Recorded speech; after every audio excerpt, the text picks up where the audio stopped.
What is a leaseback agreement? Why would you do or need a leaseback agreement, and who does it benefit?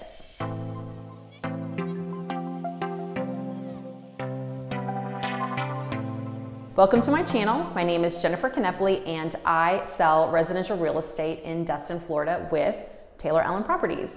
If this is your first time to my channel, go ahead and click that subscribe button and also tap the bell. I do post every Thursday about all things real estate in Destin, Florida.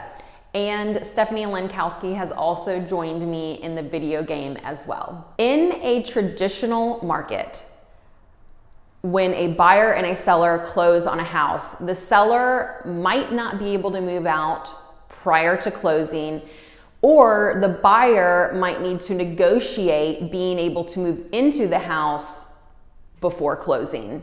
In either of these situations, you would use a post-occupancy for a seller if they need to stay past closing, or a pre-occupancy for a buyer who would need to move in before closing. Both situations create protection and liability for both parties respectively without having to go into a tenant-landlord relationship, and traditionally used for shorter periods of time.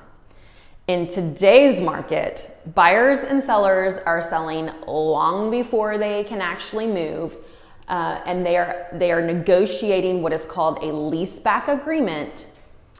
It is for an extended period of time depending on everybody's needs, and it could possibly create that tenant-landlord relationship. A leaseback agreement is an arrangement in which the seller who sells a house can lease back that same house from the purchaser. It does make the seller a tenant, and it does make the buyer a landlord, and it is happening a lot in this market. In most cases, because so many people are relocating right now, the leaseback agreement has been beneficial to both the buyer and the seller. And in a lot of those cases, both parties are negotiating zero rent to be paid. That is huge. When you're working in a more balanced or traditional market, the leaseback periods traditionally aren't for an extended period of time. Today, we're seeing upwards of 12 months leaseback being negotiated. I think the shortest one that I have had has been about 4 months. There are benefits to a leaseback agreement whether you are the buyer or the seller. I did mention earlier the post-occupancy agreement, which is something that you would use in a more traditional market. And there are actually practical reasons that you would use this. For instance, let's just say a seller is scared to move all of his stuff out of a home, and then the house doesn't close, and then what? So in this instance, a seller may negotiate that post-occupancy for up to a week or two.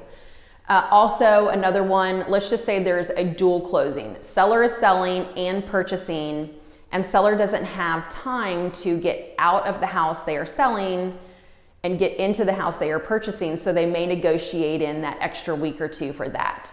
But those are some practical reasons for a post-occupancy. The lease-back agreement has created extra benefit in today's market for the buyer or the seller when we're negotiating multiple offers, and it just might get your offer in first position if you can give that seller the extra time to get out of the house, whether they need to find another home to go to or not. I mentioned earlier that a lot of buyers and sellers are relocating right now. And when I say that, people are relocating from state to state. I just want to give you a beautiful example of how this leaseback agreement can come in handy for both the buyer and the seller. I was working with a customer, buyers who are relocating from Colorado to Destin, Florida. They had to sell their house in Colorado. They ended up selling to a couple who was relocating from New York City to Colorado. The people moving from New York City needed to negotiate the lease back because they could not move to Colorado right away, which was good for my buyers because they could not move to Destin, Florida right away. And was also good for the sellers in Destin, Florida, who my buyers were purchasing from, because they had nowhere to go. So it was a whole chain of leaseback agreements that made it beneficial for each person in the chain of events. And none of them charged any rent for these leaseback agreements. So you've negotiated a leaseback agreement. Now what? It is standard for the arrangement to be negotiated and agreed upon at the time that you go into a legally binding contract. I have had a document drawn up by an attorney, and I use that and just fill in the blanks at the time of contract. Depending on the situation, the title company may draw up an additional document that both parties would have to sign at closing. If the seller is going to be paying rent, that will be determined in the negotiating and at the time of contract as well. On a normal day, what you would do is you would take the buyer's monthly mortgage payment and break it down to a dollar amount per day, and then the seller would just get charged that amount for each day that they stay on the property. With the lease back agreement after closing, they are lasting for longer than 1 to 2 weeks, and the buyers and sellers are negotiating a lump sum or no rent at all. It should be in your agreement that the seller is still responsible for the property and all utilities. Do not negotiate this part out of the leaseback agreement. You never know what's going to happen.